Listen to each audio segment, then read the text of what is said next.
everybody. Jennifer Roberts, Pod Queen, and this is my goofy husband, Dwayne Roberts. Pod King. Whatever. No, you'll be watching my show, so just you watch. He can try to steal my thunder all he wants, but Pod King does not have the same ring as Pod Queen, and he knows it. Okay. You bow low, You baby. win, you win, you win. So what we're going to do today is we're going to tell our love story. And before we do, I just want to say, because Dwayne and I joke a ton. We love to play. We love to, I guess it's slight abuse. Yes? A little abuse. A little abusive. A little abusive, Baldy. Anyway, but I want to state on the front end, I am in love with my husband. We've been married 20 years, and I'm still in love with him. For real, still in love with him. And it's exciting. We've talked recently about, can you imagine starting this process over? No, there's no... we had our 20th anniversary in August, and I can't imagine going through all of the different seasons of our marriage and having to discover, and the work we've put into this relationship is I love it, but I can't imagine having to do it again, because we've still invested into our relationship. Right. And it's not like I would look back and go, oh my gosh, that first little bit was so hard, or anything like that. It's horrible. Just teasing. But it's true. It's like it's a shoe that fits really well right now. If I can liken it to shoes, which I can. Boots that are going to walk all over you, baby. Okay, so we're going to tell a story. So we first met in February 1988. At the Winter Olympics in Calgary. I was a downhill skier. And I figure skater. Crazy. It was amazing. Yeah, I was the gold medal winner, and you? Yes, as well. Canadian. Yeah, I mean, he was in the Special Olympics, but, and I did the real Olympics. So we met there because my church sent my youth group, it was my last year in high school, sent my youth group to Calgary to do evangelism during the Winter Olympics, and who were you? Your dad was the pastor. And our church hosted their church. And so that was actually the first introduction. Yeah. So let's move past that quick, though. No. Okay. Because there's something too great that I will not move past. So a lot of people say, what was your first impression of Dwayne? Okay, here it is. Dwayne had a major knee surgery. And I didn't know that. His brace was under his pants, and he was kind of quiet. He's not, but I didn't know him and all that. So he's walking in front of us with a pretty severe limp, like a thump, thump, drag kind of thing. And my friend is with me, and her name's Jennifer too, and she says to me, is he simple? And I said, I don't think so, because he drives, but I don't know, maybe. Didn't know if the rules were different for people with mental disability. So that's my first impression of Dwayne. And yours, honey? Mine was, she looked like a poodle. So she had... spiral? It was a spiral perm. Apparently, it was big. She had messed up on her haircut. She had done her own haircut. We won't go into all those details. Yeah. But she had one of those little frizzy I guess it's serious height, like 6'4", 6'9" with a throw, that kind of thing. It was huge. Totally, I'm talking, man, this girl's tall. Totally. So that was first impression. First impression. Amazing we moved past that. It is. So we ended up both, I was desperate, hungry to follow God. Jennifer was desperate, hungry to follow God. And so I wanted to get some training, and so she told me about YWAM. And I heard YWAM a couple other places. YWAM's Youth with a Mission, for those Youth with a Mission. Know. So a couple long stories short, we end up in Amsterdam. Separately, went there separately, and then we were both there for roughly a year and a half. And so I'm... and in between that time, we were friends, just wrote letters, no romance at all, interest between us. And I had... Which is weird, because I look awesome. Huh, okay. I don't know where I came to this conclusion. I remember thinking, though, and I told actually one of my leaders this, I would like to get married young. And the reason is because so much happens in your early part of your going into ministry that I would like something to be formed together. And I wonder if sometimes even the Lord didn't put that desire in my heart. So I was asking the Lord actually for a wife. For a hotbed. For a hotbed. And the thing that actually was my first thing that grabbed me. Jennifer was stunning and beautiful. I mean, truly, she was the catch. There was about, 350 people on the missions base in Amsterdam. This beautiful long hair, dressed great, super attractive. And let's just quick kiss. And we're going to keep this G. Okay, faster. Okay. So but truly it was beautiful, the whole package in that regard, unbelievable personality, but just raw passion. I'm going to do whatever it takes to follow and love God. And that was the thing that said to me, I want this girl.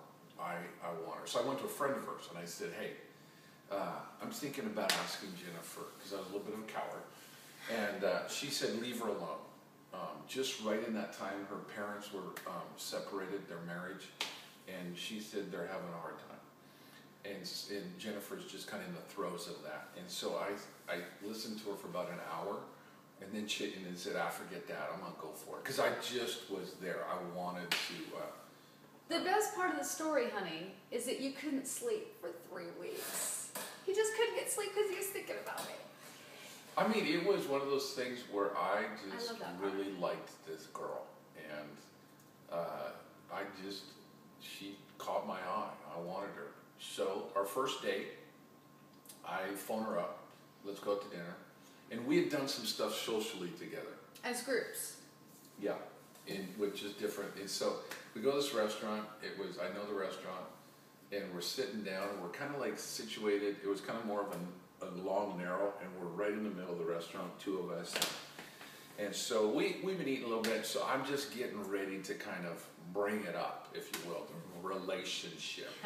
Is there any feelings? And she goes, just so you know, people have been asking, and I've set them straight. We are not dating. What'd you say? I said people have been asking about us, and I let them know that we're just friends. And it was just like, I just was like, oh my gosh, I've misread this. So, another restaurant, an amusement park, and 2 or 3 coffee shops. 3 coffee shops later, all in one night. We were walking around. So it's like... Amsterdam is such a beautiful city. It's like incredibly romantic anyway. Yeah, we were, and it was just an awesome... Yeah, we went on this whole thing. So we're like... And that's back when we were young and we didn't go to bed at 8:30. We were walking back to where I lived. And that's where... What did I do? Well, that's when you said, have you ever thought about us in a relationship? And I said, why are you asking me, and why would I have to answer first? Do you remember that? I do remember that. So she made me bear it all. Yeah, totally, girls. Make him work up a sweat for you. So that's what you had to do. You had to work up a sweat. So he bore his soul, and I said, okay, we'll talk tomorrow. And then didn't give an indication and went home. Crazy. But what's going on my side is that I was kind of in a season where I honestly didn't know if I even wanted to get married. I was afraid. My parents had just split up after 21 years of marriage. And I was just terrified. And, but the thing that attracted me about Dwayne, even the 2 years before this season, was his good looks, for sure. And look at him. Look at him. Come on. You can't resist that. I couldn't. I had hair, though. He did. Not much. Not much. And, yeah, Fabio, right, sweetie? And Dwayne had a heart for God. He really did.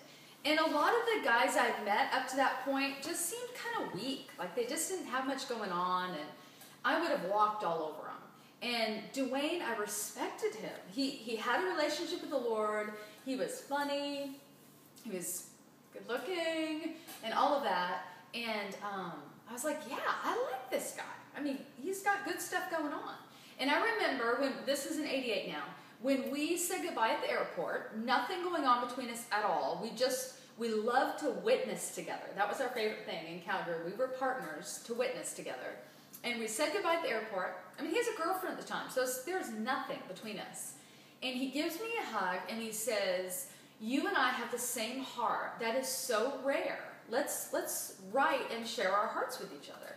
And that just kind of struck me like, wow, so there are If awesome you guys think, out there. But if you think about it, that was a little bit strange. It is, because... I mean, even I got a girlfriend, that was a little bit strange for me to say that. But it was... Guys, that might have been a little bit inappropriate. But you weren't being inappropriate, were you? I don't know, I can't remember. Was he working 2 girls at the same time? Let's get I wasn't doing that. Let's, I wasn't doing whatever. that. I wasn't doing that. Write in and tell me what you really think, girls. We're going back there and we're going to deal with it, baby. Anyway, so now fast forward, and I'm writing in my journal. This is a week before we have this talk. And we had been hanging out with friends and enjoying each other. It's just fun, and we had history together, and I'd been through a few painful situations, so it was nice to have someone with history, and we're in another country, so you just kind of go, oh, wow, someone from home. And so I had written in my journal, and I wrote, God help me. I don't know what to do about relationships, but I'm asking you to begin to orchestrate a relationship for me. Like, I just give it to you, I put it in your hands. And I said that he's going to have to think I'm A, B, C, and D. And I laid it out, all the things that he would have to say, because I wasn't going to settle for just any Joe Blow. The first one was Foxy. Yeah, he's got to think I'm foxy lady.